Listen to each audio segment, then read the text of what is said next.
Let's hop into the mailbag here. YouTube comments, X, formerly known as Twitter. You can do that, or you can become a Locked On Ducks insider. That link in the description below. You get priority mailbag access and a bunch of other perks as well. You can get a free 14-day trial. One of you over there in the flock sent me a question that says, hey Spencer, this question's a little bit projecting, but it's a bye week, so why not? I couldn't agree more. I know College GameDay is not the end-all, be-all, but it would be really cool to see it in Eugene for Ohio State. However, I worry with Oregon falling in the rankings and the other big games that day, it could be passed up, maybe the Red River, especially if Oklahoma beats Tennessee this week. Thoughts?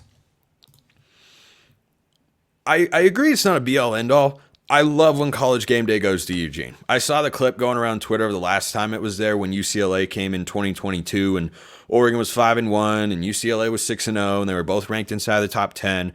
And, UCLA couldn't wait to run our old friend Chip Kelly out of town. They did, and they just got blasted by Indiana on their home field. So, play stupid games, win stupid prizes. But I think that and I don't think Deshaun Foster's stupid, just to be clear. I just don't think that he was the right hire for a head coach at a program that should be more serious about football, but just isn't. So, want to make that very clear. I think for Oregon, it'd be great for that Ohio State game to be game day. I still think it's the favorite to be the College GameDay selection because, yes, Red River is absolutely an option, and that is going to be a massive game. It always is. You've got Ole Miss going to Death Valley to play LSU, but they've already featured LSU once this year. Now, Oregon was featured on Game Day twice a year ago as the road team, the Washington game and the Utah game.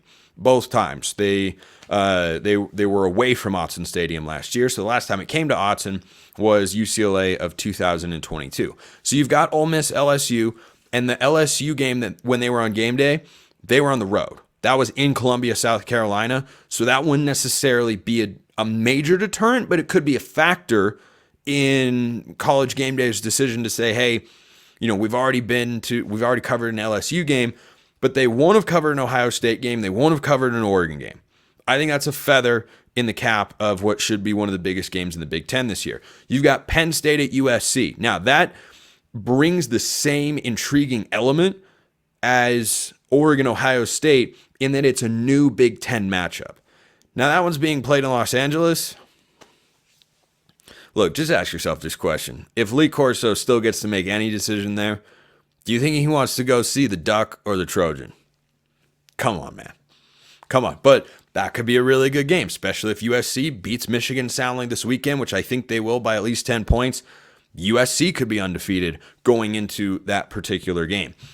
Texas, Oklahoma, yeah, it's huge. It's massive, but they just about never feature the same team 2 weeks in a row. I don't know the last time that has happened, and the following week is Georgia, Texas. So if I'm College GameDay, I look at that Oregon-Ohio State game and say, yeah, Oregon struggled in the early going, but if Oregon is still 5-0, if they blow the doors off UCLA, if they beat Michigan State comfortably, then I think everyone will forget more and more about the Idaho and the Boise State games. Plus, Boise State's good. Like, Oregon didn't play well, don't get me wrong, but that is not the same level of performance as the Idaho game was. The Idaho game was far more of a disaster, and yet Oregon still won the football game. So that's what'll matter most of all, is can you put in the ESPN scorebug undefeated top 10 teams, Oregon, Ohio State. I think that's the game that does the best ratings that week, and Ohio State's a big reason as to why, because they're one of the most watched teams in college football every single year. And if you're trying to highlight the new conference that is the Big Ten, yeah, you can make an argument that Penn State and USC is really good. To me, from a television and branding standpoint, I think that's second because Oregon's got the Ohio State game in there. So I still feel solid. But certainly if Oregon goes and blows out UCLA and wins comfortably against Michigan State, you do yourself a lot of favors. I think the most important thing, though, is you win those games. As long as that happens, I fully expect it to be there, and I hope Oregon fans get to experience that. I hope that's a showcase moment for the new look Big Ten that Oregon's a part of. I really do. Can't guarantee it, but I think the biggest saving grace for that game, and look, I don't think Tennessee is going to lose to Oklahoma this week, even though the game is in Norman.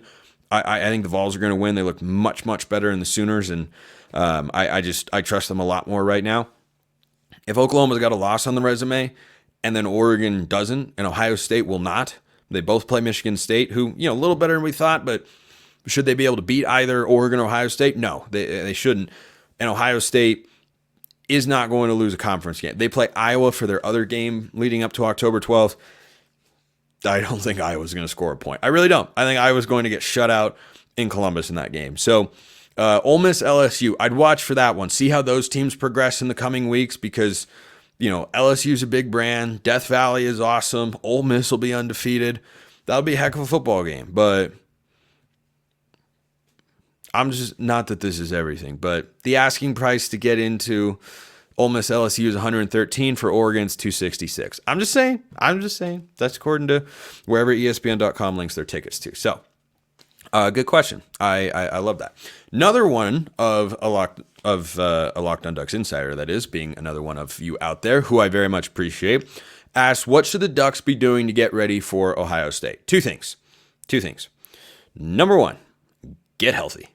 As I talked about on yesterday's show, I think you need Jeffrey Bossa at full health, at full strength, making plays, calling the defense, out there for 90% of the defensive snaps for this defense to be at its best. He's clearly not 100%. So get him right this week and get him back to being his usual productive self against UCLA and against Michigan State. And I think Michigan State will be a nice tune-up of sorts. And, as I talked about earlier in the show, that might not be a game that feels like a tune-up, and there could be a lot more stress involved in that one. You got a really good coach. You got a really talented quarterback. We'll see if they go to 4-0 this week when they're done playing Boston College. But they're going to run the football a lot. We know that about Jonathan Smith. And Ohio State is going to run the football a lot. And so you look at the Boise State game, for instance, and I think Oregon State's run defense, or the run defense against Oregon State, was phenomenal. The Boise State game, it was really good right until it wasn't. They had a couple bad fits. Can't do that against Ohio State. You got away with it. You snuck by against the Broncos. Can't do that against Ohio State. So get healthy and shore up the run defense, because Will Howard is a capable quarterback. Doesn't scare me. Does not scare me the way that the idea of Chip Kelly calling plays for Quinshon Judkins and Travion Henderson, the running backs for Ohio State, that is far more terrifying, and their ability to control the game with the offensive line and the ground attack, that scares me a lot more and makes Will Howard a lot more effective than does, hey, we've got you in a 3rd and 6. Will Howard's got to drop back and make a play. Now, he's got a couple of ridiculously talented receivers in Jeremiah Smith and Emeka Ibuka. And Smith, the true freshman, he's their he's their leading receiver right now. Howard so far this year, 65% completion. He's thrown for 520 yards in 2 games, so about 260 per, 4 touchdowns, no picks. Solid, capable, about what I expect from him. But get healthy, shore up the run defense. That is what Oregon has to do to get ready for Ohio State. Another question came in. This is a long-term one, but you know what? It's bye-week time, and it's a great time to think about these sorts of things. Will Austin Novosad ever play for the Ducks? Well, let's answer that question next.